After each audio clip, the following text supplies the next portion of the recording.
Еду. Тихо. Слышны звоны под копытом на снегу. Снег оседает, оседая, он бриллиантово блестит, и на него сосна седая самоуверенно глядит. Пойдем в золотую метель. Там солнце со снегом целуется и льет огнерадостный хмель. This is how, a century ago, the poets of the Silver Age portrayed their homeland. Occupying nearly half of the Eurasian landmass, the country enjoys a vast range of climates inspiring its many writers. Russia. Yuri Tavrovsky is 70 years old. He was born in St. Petersburg. After graduating from the Faculty of Oriental Studies of St. Petersburg State University, he became a reporter for the state television. He visited China many times, producing many programs, and becoming an expert of the history of the Silk Road.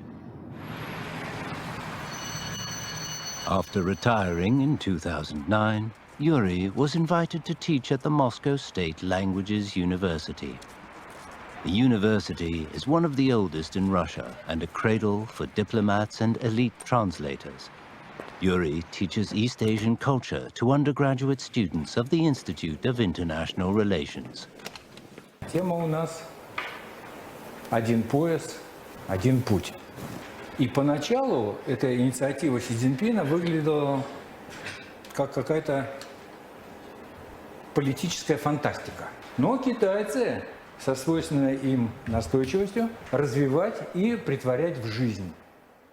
A few years ago, Yuri had difficulty answering students' questions about the Belt and Road. He was indeed an expert on the ancient Silk Road, but he wasn't completely confident because he wasn't familiar with its modern reincarnation. То, пожалуйста, задавайте. Спасибо. It was Olga Zavialova who brought Yuri enlightenment. Так, Тавровский, привет. Ну что, устал? Olga was Yuri's classmate at university. 4 years ago, she suggested he go to China again, revisit the Silk Road, and see the modern China. Ганьцу, Да. Сянь, Хэси Цзоулан, Алашаньков, Хоргос. Но сейчас начинается шелковый путь не в Сиане. Since 2015, when they started their research project, Yuri and his wife have visited China 5 times. Beginning in Shanghai, he headed west, taking thousands of photos during their travel and making copious notes. Yuri returned home and began to write a book based on his research about the Belt and Road Initiative.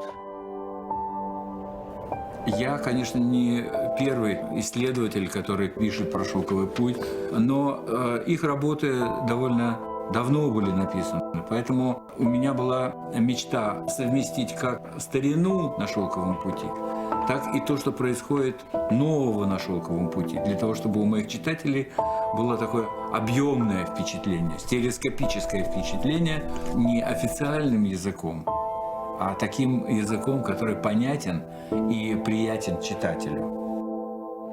Уважаемые пассажиры, добро пожаловать на поезд Камчатки по маршруту Москва-Санкт-Петербург.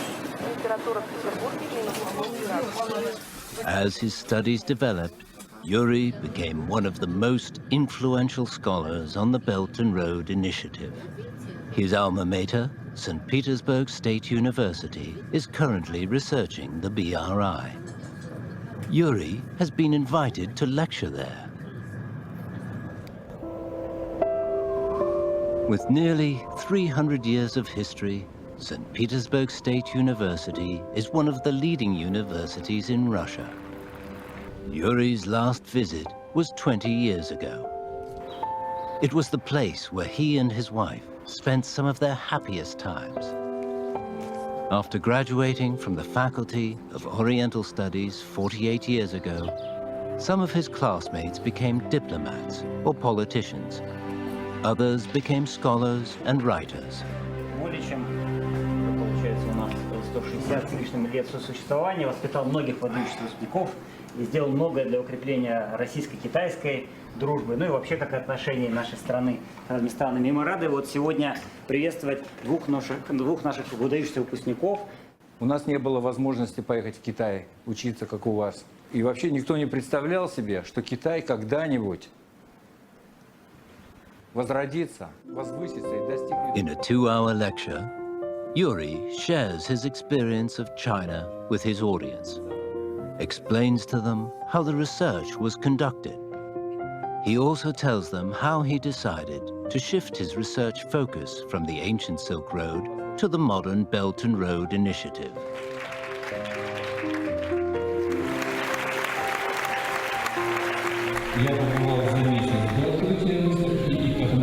In August 2017, Yuri's new book, One Belt, One Road, Traveling Westward, was published. The 15-chapter book describes China under the BRI in this way.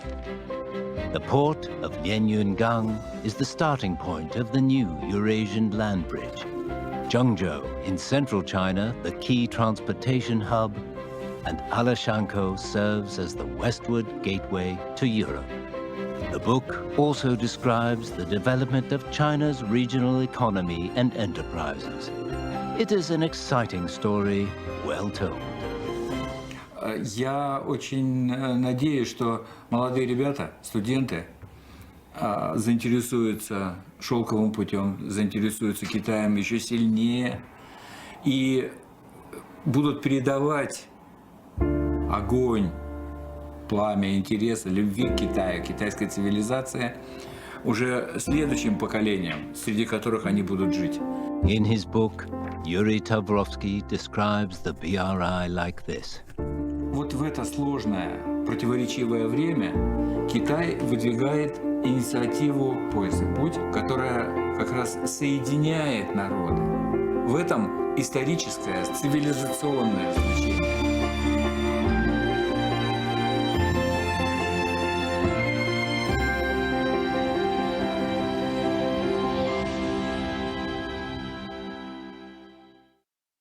What is the best way to get around London?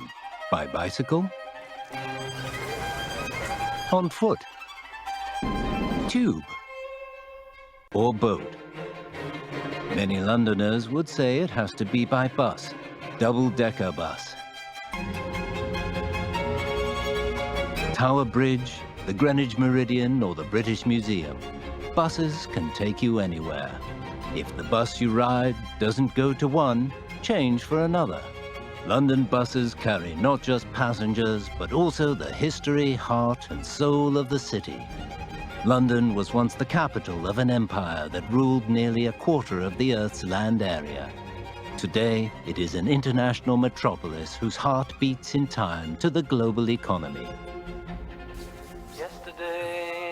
Stephen Perry is 70 and a Londoner.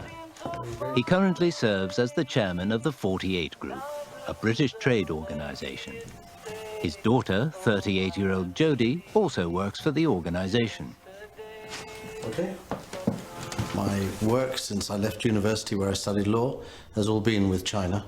In the first years, it was buying and selling what China wanted to buy and sell. And then when reform and opening up happened, we could look at trying to put deals together which were long-term. The long-established 48 Group is a platform serving both Chinese and British companies. It provides policy interpretation, information consultancy, legal assistance, and other services. Stephen is the chairman, as well as the most influential consultant to the group. At the end of March every year, Stephen and his daughter visit a cemetery in Hampstead Garden suburb in North London to pay their respects to Stephen's father, Jack. In June 1953, a 16-strong delegation from Britain broke through the barriers of the time and arrived in Beijing. Leading the delegation was the chairman of the London Export Corporation, Jack Perry. The next year, Jack and 47 other UK political and business leaders visited China again for formal trade talks. They were the icebreakers for Sino-British relations, who later became the 48 Group, a bridge for trade between the two nations ever since. Jack Perry died in 1997. In accordance with the wishes expressed in his will, his son Stephen scattered his ashes in the cemetery without raising a headstone. And even today, quite a number of people still don't approve of what we do, but I think with time, people can see that China has returned as a major nation, and my father had a lot to do with that. Not it's the Chinese people who brought the Chinese economy to return, but it was people like my father who were brave enough to stand up against a lot of opposition. After the death of his father, Stephen continued in his father's path. In 2013, when the Belt and Road Initiative was proposed, Stephen became one of the first to take an interest in and study the BRI in aspects such as policy and economics. I used to explain to people in 2013 what BRI was, to big companies. They would look at me and think I was mad. And I said, well, when you're ready, we'll talk about it some more. And now they're realizing that they can either sit back and try and protect the West behind a bamboo curtain, but then they lose half the world's markets, or they're going to work with Chinese companies to open up this whole vast area called Eurasia, rebuild the Middle East, and create an industrial revolution in Africa. And if that isn't enough for the businesses of the world for the next 100 years, I don't have any better ideas than that. In the 6 years since the launch of the BRI, China has invested heavily in the infrastructure development of countries along the route. Railways, ports, and hospitals have been built, and a large number of projects launched to benefit different peoples around the world. These have become an important part of Perry's evaluation of the BRI. China invested heavily in the infrastructure of China before it started building the urbanization, and the same is going to be true of BRI. I think we'll see a great urbanization occurring starting in about 15 or 20 years' time, once the basic infrastructure is in place. These three features, socialism with Chinese characteristics, BRI, and community of shared future, underpin everything that China is doing. And I've spent a lot of time studying those three things in order to better understand how Chinese leaders are thinking. Sometimes I get it right.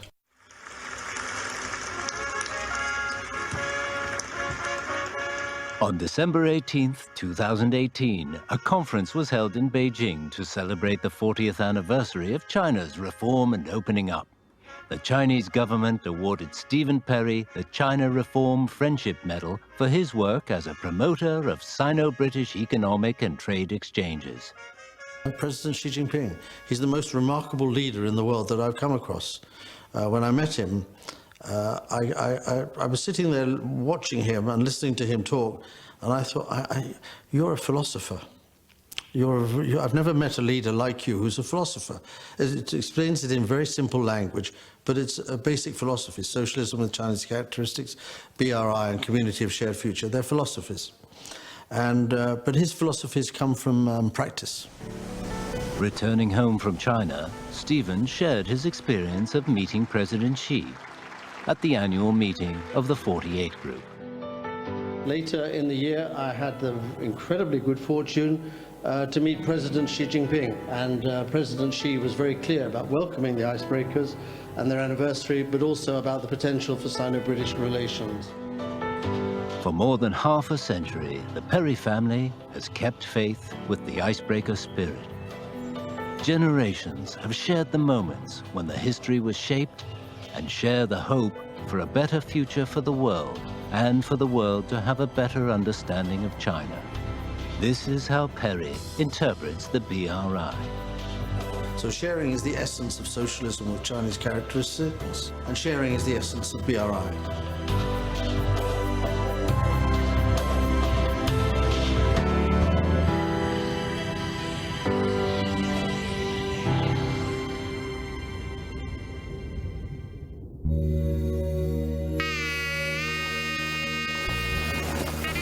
Pakistan is a land of poets where the words of praise never run out. Pakistanis praise every inch of their homeland rejoice in life, and deep and lasting friendships. Guests and friends from afar are honored with fine hospitality. Islamabad, capital of Pakistan, is one of the youngest in the world. Like a magnet, it draws the ambitious and aspiring from around the country.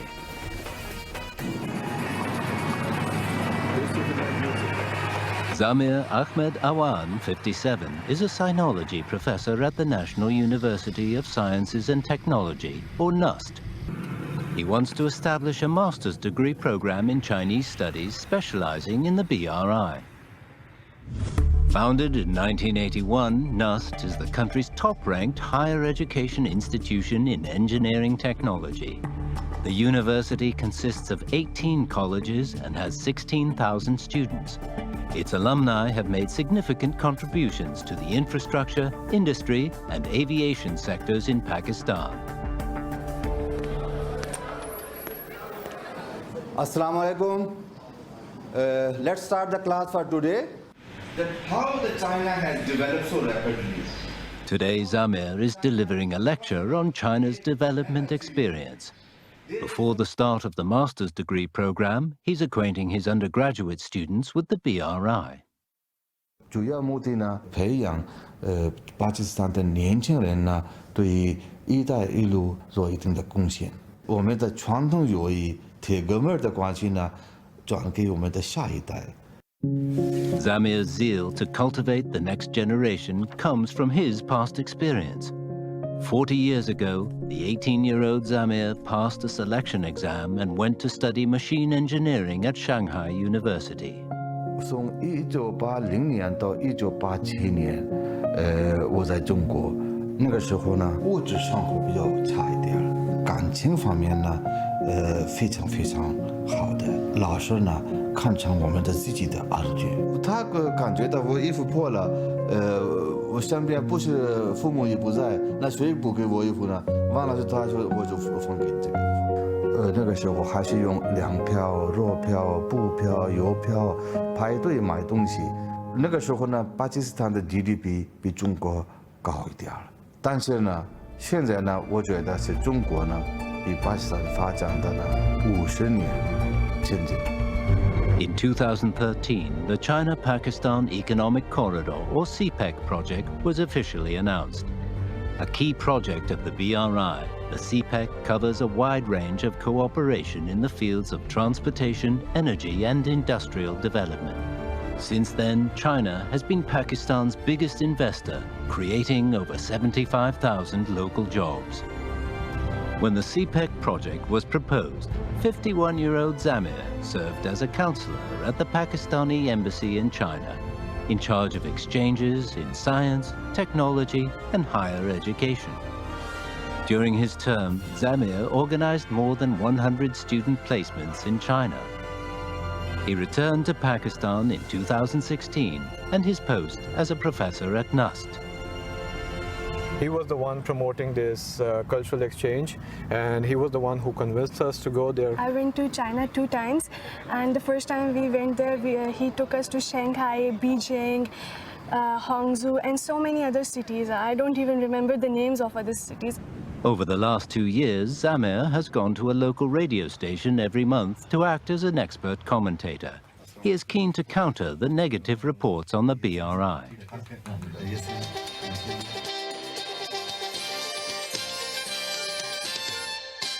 Alright जी मोहतरम सामीन आपको ये programme हम कदम में खुश आमदीद कहते हैं। इस प्रोग्राम में हम बात क्या करते हैं पाकिस्तान चीन ताल्लुकात की। चीन के हवाले से चीन हमारा एक रवायती दोस्त है। 1950 के शुरू ही से दहाई के शुरू ही से हमारे चीन के साथ 回来巴基斯坦，我发现媒体里边呢有很多负面的东西比较多一点。我一看到负面的东西呢，觉得心里很难过，想去对付他。他写一篇文章负方面的，我写2篇文章正方面的。 What Zamir wants most of all is to help students participate in the BRI. Today he is going to the Sahiwal coal power plant 500 kilometers away from the capital to seek out internships and jobs for his future students. 哦，李班教授，欢迎你来沙伊瓦尔。孙总你好，你好，你好。这一路辛苦啊，路上很顺利吧？顺利，很顺利。好，今天我陪着你参观一下电厂。另外，你的很多学生啊都在机工室等着你呢。啊，好的，好的，好的，谢谢，谢谢。Construction of the Sahiwal coal power plant started in 2015 and was finished in 22 months. It was the first of its type under the CPEC. 99.9% of what is discharged from the 185-meter-high cooling towers is water vapor. It generates 9 billion kilowatts of electricity every year, filling a quarter of the power gap in Pakistan. Professor Wan. He's from NAST. This is Zamir's first visit to the project. Accompanied by the plant's general manager, Zamir tours almost all work sections, from the central control room to the laboratories. In each section, he asks about internships for his students. 就我们利用这个机会，多派一些NAST 学生，他们可以学到现代化的一个知识跟技术。宋总呢很客气，很关心，他提供给他们住宿、伙食都是解决这些问题。那这样呢，帮助非常非常大。With the internship program arranged, Zamir is almost ready to start enrollment of his new students. In September this year, the master's program will begin, and more young people will be drawn to the BRI.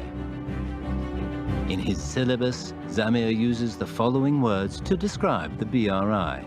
集中我们的精力，发展我们的国民经济。我们向中国学习，“一带一路”这对我们来说是一个理想发展的一个模式。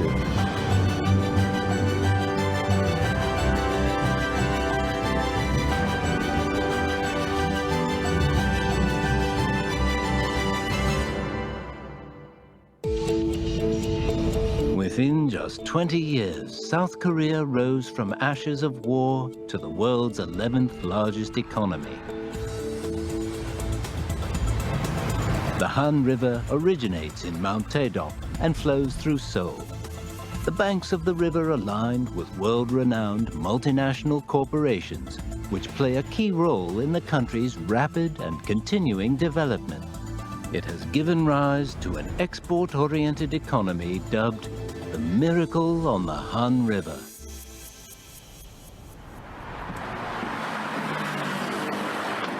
"56-year-old Choi Jae-chon is a lawyer. He was born in the southwest of the country. After graduating from college, he went into politics and was a member of the National Assembly for 13 years. With his legal background, when he sees a problem, he goes straight to the point. 아니 왜 말을 바꾸세요? 먼저 임대 행위 부분에 대해서 이야기를 하시고. 그걸 누가 뒤집어 쓰고 있어요? 여러분들은 떠나면 그만이지만 화장실도 참고 계시고. 이건 국민에 대한 예의 문제예요. However, 3 years ago, Choi announced that he would be stepping down from the assembly. Instead, he wanted to establish a think tank on the BRI. The decision was made out of concern for the South Korean economy over recent years. 한국에서는 새해를 맞이하면 학계에서 올해의 사자성어를 정하는 그런 관례가 있습니다. 올해의 사자성어는 임중도원입니다.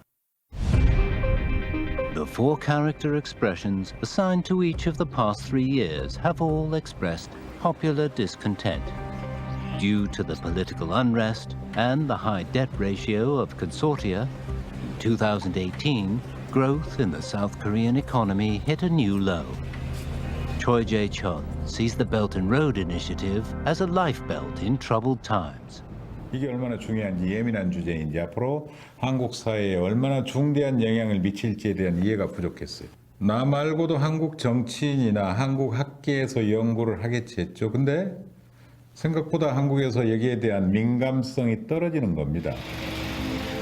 In February 2017, Choi set up the new Silk Road Institute, with the offices of his law firm as its base. Lack of its own office never bothered Choi. The most difficult part was getting permission for the incorporation of the institute as a legal entity in its own right. 우리가 내수로 하면 실질적인 토론 멤버는 얼마 정도 되죠? 71년에서 한 75년생 중에 신진학자로 찾는 게 나을 것 같아요, 우리도. According to South Korean law, the institute can only hold internal seminars before its application is approved. This burgeoning think tank is composed of young scholars from the United States, Turkey, Mongolia, and other countries. They are all, like Choi, passionate about the BRI. In the past few years, obstacles Choi Jae-chun encountered were far more than mere formalities. 책도 내고 싶었고 안내서도 내고 싶었고 중국과 공동으로 MBA도 하고 싶었고 연구소를 좀 더 확장시키고 싶었고 재정적인 문제도 좀 더 보강하고 싶었습니다. 하지만 이런 시대적 한계, 그다음에 이해 부족 이런 것들이 제가 제대로 된 연구소를 꾸리는 데 많은 어려움이 있었습니다만 1, 2, 3 On February 1st, 2019, 2 years after the first submission of the application, Choi Jae-chun finally secured the Certificate of Incorporation for the Institute as a legal entity. As the Institute's General Secretary, Choi immediately started to organize a youth forum on the Belt and Road Initiative.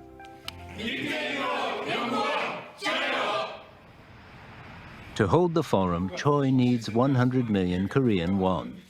He managed to persuade Chu Hwan, president of the Korea-China Association for Cultural Exchange, to donate 50 million won. The remaining 50 million was raised by Choi himself.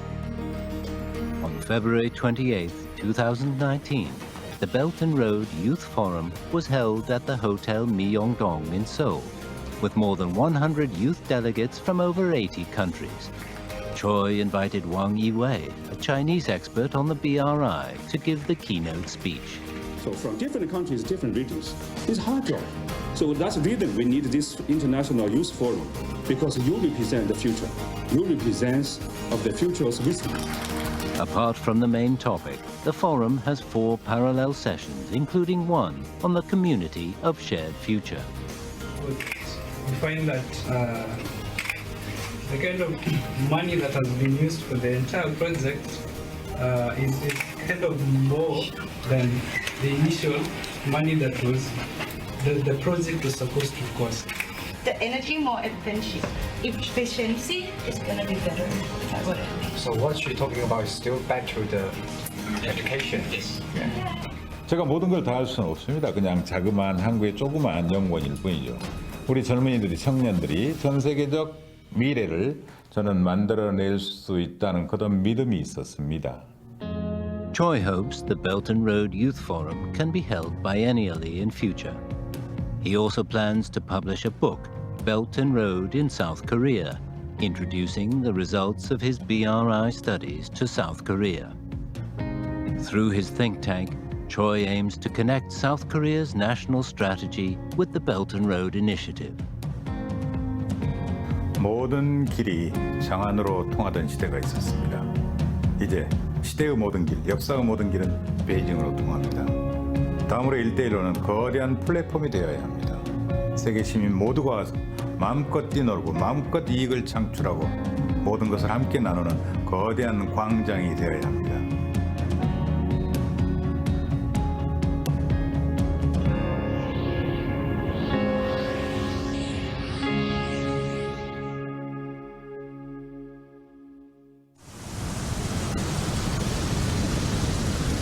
Situated at the southernmost tip of the great African continent, the Republic of South Africa occupies an area of over 1.2 million square kilometers. It is the second largest economy in Africa, contributing 1/5 of the continent's GDP. Its largest city, Johannesburg, has a population of 4.43 million, from many different places and peoples. Rising from the gold mines, the city is the economic hub, as prosperous as many European or American cities. My name is Dr. David Mnyai. I'm 49 years old. I'm the director for the Center for Africa-China Study at the University of Johannesburg. David Monyai is a professor of politics who studies international relations. He joined the university 4 years ago. The University of Johannesburg was founded in 2005. It is one of the largest comprehensive universities in the region, with 50,000 students. Among them are more than 3,000 international students from 80 countries. Yeah, I think we need something. Today, David is hosting a spring festival party, the first official activity held by the Center for Africa-China Studies, or CACS. More than 50 experts, scholars, and elites of politics and trade have been invited to celebrate the successful establishment of the CACS. Such a gathering was something David could never have imagined possible in his childhood. David was born in Soweto, a township about 20 kilometers from Johannesburg. Soweto is known in South African history as a seat of resistance to the old apartheid regime and a long-time residence of the leader of the struggle, Nelson Mandela. When David was a child, his uncle was a strong supporter of Mandela and the anti-apartheid movement. In the years after Nelson Mandela was arrested in 1962, David's uncle, a member of the African National Congress, was forced into exile, taking the 5-year-old David with him. My experience outside the country was quite difficult. I stayed in Mozambique, I stayed in Zimbabwe. We've seen other people attacked, some died, some injured, and I've seen a lot of suffering.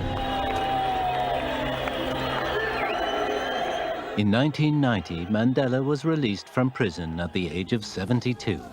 The same year, 20-year-old David returned to his homeland and entered university. Deal with my experiences, and therefore international relations became the best option for me to understand diplomacy, to understand relation, to understand conflicts, to understand issues of development. And say, so help me God. So help me God. In April 1994, South Africa's first post-apartheid election was held, and on May 9th, Nelson Mandela was declared the first black president of South Africa. Mandela, in terms of his political struggle and the suffering that he confronted in his life, has had a huge implication and impact on my own personal life. After David received his PhD in international relations, he worked as a teacher at the university for 9 years, then as a political analyst for a bank, and later a congressional consultant training lawmakers. But David had always been waiting to set up an institution specializing in international relations. After Mandela came to power, the economy enjoyed a growth rate of 2.5%. However, later problems saw it stagnate and plunge into recession.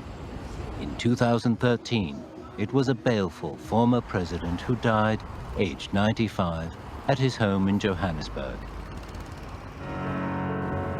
This was the same year that the BRI was officially announced. Over the following years, David saw Chinese-South African cooperation starting to bring benefits. In Cape Town, television and refrigerator factories run by Hisense Group have created jobs for the locals and led to a reduced crime rate. In Port Elizabeth, the FAW vehicle production plant has created a network of upstream and downstream businesses and attracted further foreign investment. What advantages will these bring to an ordinary African on the street, and not just to a political elite? As my colleague said, we must also borrow the work ethics. We must also declare zero tolerance to corruption. The benefits shown by the BRI in South Africa became a hot topic among David and his colleagues. David decided to focus his study on the BRI. He brought in Chinese professor Peng Yi to help establish the Center of Africa-China Studies. By By the end of the New Year celebration, David had presented to the participants his plan for the future of the Center for Africa-China Studies. Our gratitude once again to all stakeholders in the launch of our Center for Africa-China Studies. South Africa, Africa, and China relationship goes far deeper, way beyond the arrival of colonial powers on the African continent. The Belt Road Initiative is critical. We're producing in accredited journals, we're writing books, and there are a lot of activities that are coming. In his introduction of CACS's future plan, David expresses his view of the BRI. BRI is not only for China, it's for the world, and BRI will assist the African continent. The BRI Agenda 2063 are the real linking. It is also speaking to the needs of Africans.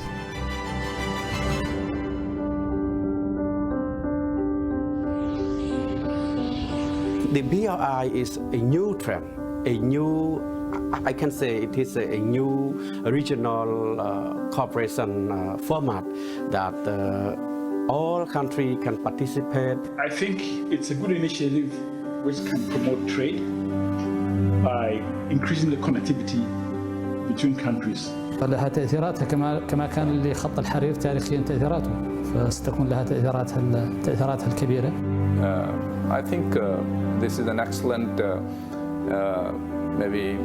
international supply and value chain which connect people, which connect economies, which offers opportunities for investment, trade, so on and so forth. Para que los pueblos desde el conocimiento mutuo, desde el respeto mutuo, tengamos esos intercambios desde el diálogo, desde la diversidad, desde el respeto, la cultura de paz. And so all of that kind of connectedness brings the world closer together. Это еще раз подчеркивает ответственный путь, который был выбран Пекином в международных отношениях. China is leading, but with leadership always comes responsibility. And this responsibility is going beyond the national borders.